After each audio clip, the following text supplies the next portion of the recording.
Hello friends, welcome back to our channel. So today's lecture is about the rolling motion of a body.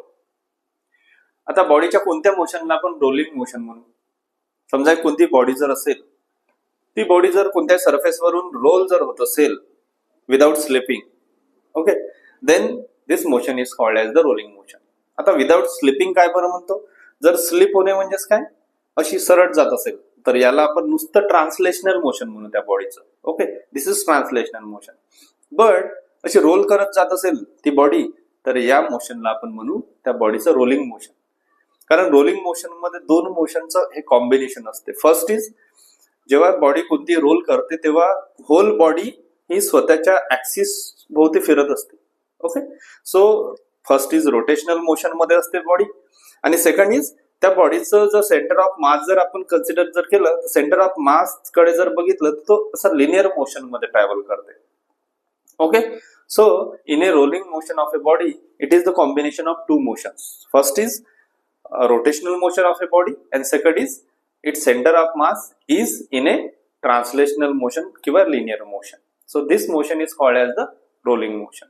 त्याची definition कसं लिहू आपण? कारण exam मध्ये definition जर विचारलं तर तुम्हाला लिहिता आली पाहिजे. So definition is when the body, rigid body म्हणू, when the body rolls on the surface without slipping, slip न होता, without slipping, then it is called as rolling motion. त्या मोशनलाच आपण रोलिंग मोशन म्हणतो. फॉर एक्झाम्पल एक सिलेंडरच्या shape मध्ये एक बॉडी जर असेल किंवा स्पिअरच्या शेप मध्ये बॉडी जर असेल किंवा व्हील जर असेल, ती असं रोल जर होत असेल या सरफेस वरून असं. Okay, so this motion is called as the rolling motion. आता रोलिंग मोशन हा दोन मोशनचं कॉम्बिनेशन असतं. So rolling motion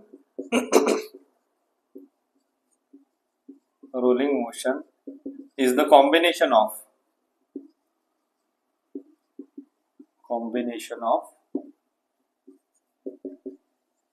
two motions. First is translational motion. Translational motion ज्यालाच आपण लिनियर मोशन सुद्धा म्हणतो. आता ट्रान्सलेशनल मोशन कोणाला असते किंवा लिनियर मोशन कोणाला असते, तर जो सेंटर ऑफ मास आहे तो बघा एका लाईन मध्ये असं ट्रॅव्हल करतो, त्याच्यामुळे सेंटर ऑफ मास त्या बॉडीचा जो सेंटर ऑफ मास आहे त्याला ट्रान्सलेशनल मोशन किंवा लिनियर मोशन असते. म्हणून आपण पहिलं मोशन आहे या बॉडीला दोन मोशन पैकी, first is translational motion of centre of mass, of its centre of mass, and second is पूर्ण जी होल बॉडी आहे ती रोल्स करताना स्वतः भोवती सुद्धा अशी रोटेट होते किंवा सर्क्युलर मोशन मध्ये असते. So therefore second motion is rotational motion. त्या बॉडीला अजून एक मोशन असतो रोटेशनल मोशन, किंवा यालाच आपण दुसऱ्या वर्ड्स मध्ये सर्क्युलर मोशन म्हणू. त्या body circular motion. Okay, circular motion of whole body about its axis of rotation. Okay, so these are the two motions ज्यांच्यापासून रोलिंग मोशन बनलेला आहे. Rolling motion is the combination of this two motions. Okay, so आता याला दोन motions आहेत, त्याच्यामुळे translational motion आणि rotational motion मुळे त्याला दोन कायनेटिक एनर्जी राहतील त्या बॉडीला. First is translational kinetic energy and second is rotational kinetic energy. आणि आता या दोन्ही कायनेटिक एनर्जीचं आपण सम जर केलं तर त्या पूर्ण बॉडीचं जे रोलिंग बॉडी आहे त्या बॉडीची टोटल कायनेटिक एनर्जी आपल्याला मिळेल. सो नेक्स्ट इज आपण एक्सप्रेशन डिराइव्ह करू the kinetic energy of rolling body, total kinetic energy. So now total kinetic energy of rolling body. कारण तुम्हाला एक्झाम मध्ये विचारताना कसं विचारेल, define the rolling motion and derive an expression for the total kinetic energy for the rolling body. Okay, so आपण इथे आता step by step derive करू derivation of kinetic total kinetic energy of a rolling body. So we know that the rolling motion आधी लिहितो इथे rolling motion is the combination of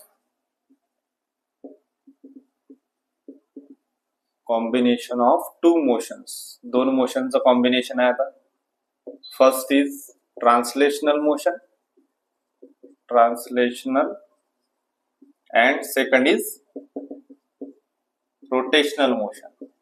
okay, त्या बॉडीला दोन मोशन असतात, रोटेशनल मोशन. त्याच्यामुळे त्यांची कायनेटिक एनर्जी सुद्धा दोन राहील त्या बॉडीला. therefore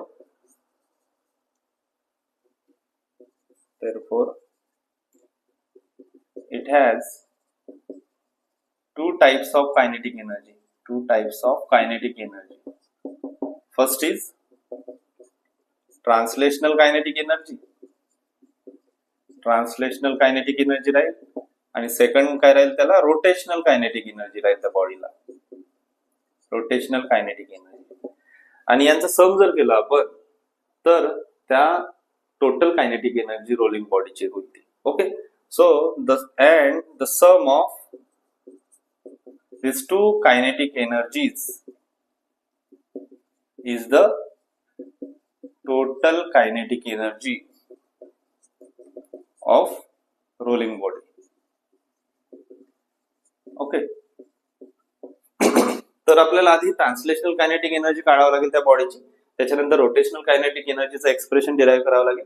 मग यांचं टोटल करू म्हणजे आपल्याला रोलिंग बॉडी जी आहे त्याची कायनेटिक एनर्जी मिळेल. सो लेट कन्सिडर करू नाव. आता consider the rolling body. Okay, so suppose I is the moment of inertia. The body is a moment of inertia about its axis of rotation. I suppose R is the radius of the body. Okay, so suppose V is the linear velocity. त्या centre of mass जो आहे त्या centre of mass ची linear velocity आहे इथे. आता एक body consider केलेली आहे. या बॉडीचा आता रेडियस आहे आर. या बॉडीचं जे सेंटर ऑफ मास आहे त्याची वेलॉसिटी आहे व्ही. ओके, या about this axis the moment of inertia is I. Okay, so therefore linear velocity V is the linear velocity of centre of mass. And suppose omega is the angular speed म्हणू आपण किंवा angular velocity, angular speed of the body. Okay, omega is the angular speed. Therefore आपल्याला माहित आहे angular speed ला कसं लिहू रे. आपल्याला एक एक्सप्रेशन माहित आहे v is equal to omega into r. So therefore omega is equal to v divided by r. कारण हा एक्सप्रेशन आता तुम्हाला समोर कामी पडणार आहे. ओके, नाउ अजून कन्सिडर करू. Let m be the mass of body. Okay, let k be the radius of gyration of a body. Radius of gyration. Therefore radius of gyration माहित आहे तर मग मोमेंट ऑफ इनर्शिया काय होईल त्या बॉडीचं मास इंटू रेडियस ऑफ गायरेशनचं square. Okay, हे दोन एक्सप्रेशन आपल्याला कामी पडणार आहेत. Omega is equal to V upon R आणि I is equal to M K square. Therefore the translational kinetic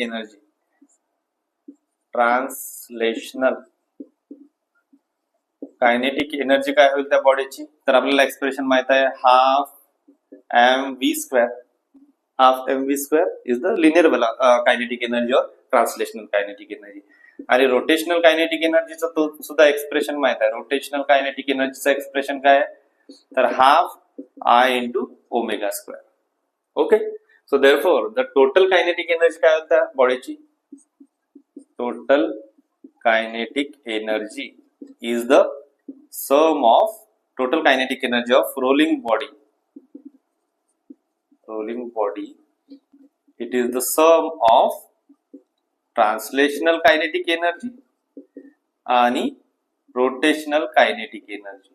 okay, so therefore E is equal to total kinetic energy is equal to translational kinetic energy किती मिळाला आहे आपल्याला त्या बॉडीचा half mv square plus rotational kinetic energy किती मिळाला आहे half I omega square. आता हे जसं आहे तसंच लिहू half mv square plus half I च्या जागी आता काय पुट करू शकतो I इज इक्वल टू इथे m k स्क्वेअर आणि इथे ओमेगाच्या जागी काय पुट करू शकतो omega is equal to v upon r याचा स्क्वेअर असल्यामुळे इथे स्क्वेअर. नाउ इथे बघा आता mv square half mv square आणि इथे सुद्धा हाफ mv स्क्वेअर हे कॉमन काढून टाकू म्हणजे काय होईल आता इथे होईल total kinetic energy is equal to half mv square. जर आपण कॉमन जर काढला हा पूर्ण आता बाहेर निघेल म्हणजे इथे फक्त 1 राहील प्लस इथून काय हाफ बाहेर निघाला m बाहेर निघाला k स्क्वेअर राहील इथे v स्क्वेअर बाहेर निघाला फक्त r स्क्वेअर राहील अपॉन मध्ये. So this expression is called as the total kinetic energy of a rolling body. So this is the total kinetic energy of rolling body. Exam मध्ये आता question तुम्हाला खूपदा विचारलेला आहे की define the rolling motion of a body and derive an expression for the total kinetic energy of a rolling body. तर इथपर्यंत तुम्हाला आता त्याचा एक्सप्रेशन डिराइव्ह करायला. So thank you for watching. Next video